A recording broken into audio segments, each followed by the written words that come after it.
चलो आगे बढ़ो। अगला है कि भारत में ब्रिटिश शासन के आरंभ में दुर्गीकृत फैक्ट्री का प्रयोजन किसकी रक्षा करना था? यानी कि जो ये दुर्गीकृत फैक्ट्री बनवा रहे थे, इसका प्रयोजन क्या था?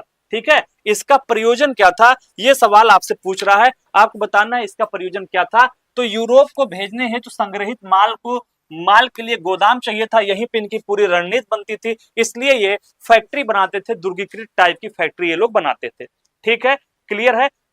चलिए, 41 सवाल है भैया, 35 पहुंच गए हैं, आगे बढ़िए। 18वीं शताब्दी के अंत तक भारत के किस भाग में यूरोपीय ईसाई मिशनरीज अधिक सक्रिय थे? 18वीं शताब्दी का अंत का मतलब ये हो गया 1799 ईस्वी के आसपास। ठीक है, 21वीं शताब्दी अभी चल रही है, तो 2099 तक 21वीं शताब्दी है, 19वीं शताब्दी 1899 तक है।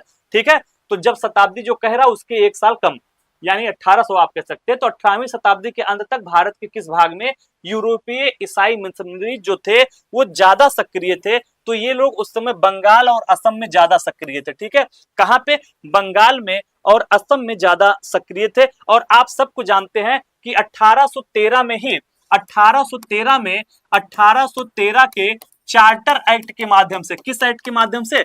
चार्टर एक्ट के माध्यम से, ठीक है, ईसाई मिशनरियों का भारत में प्रवेश हो गया।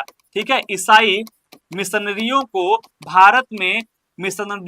भारत में प्रवेश की अनुमति। ठीक है, मिशनरियों को प्रवेश मिल गया भैया, याद रखिएगा। 1813 में ही पहली बार शिक्षा पर भी 1 लाख रुपया खर्च करने का प्रावधान किया गया था। वो सब चीजें बाद में पढ़ाएंगे, अभी जो यहाँ काम की चीजें हैं वो हम लोग पढ़ेंगे। ठीक, तो याद रखिएगा, ईसाई मिशनरी सबसे ज्यादा बंगाल और असम में सक्रिय थे। 1813 के एक्ट के द्वारा इनको दे दिया गया भैया कि आओ अब भैया यहाँ ईसाई बनाओ।